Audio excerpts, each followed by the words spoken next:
Hi అండి. ఈరోజు tomato bath చేసుకుందామా. ప్యాన్ పెట్టేసి ఆయిల్ వేసి పచ్చిమిర్చి ఒక 5, ఉల్లిగడ్డ ఒక హాఫ్ చెక్క కట్ చేసి వేసుకున్నానండి.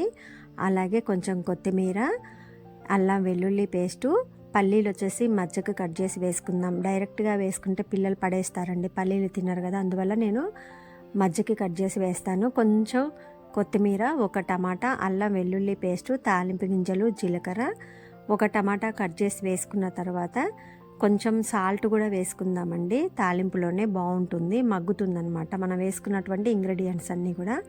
అల్లం వెల్లుల్లి పేస్ట్ ఒక స్పూన్ వేసుకున్న తర్వాత నేను ఒక చిన్న గ్లాసు ఉప్మా రవ్వ తీసుకున్నానండి. కొలత తెలుసు కదా మీకు, గ్లాస్కి 2 గ్లాసులు అంతే. దీన్ని టమాటా బాత్ అంటారండి. టమాటా లేకుండా ప్లెయిన్గా చేస్తే ఉప్మా అంటారు, తెలుసు కదా.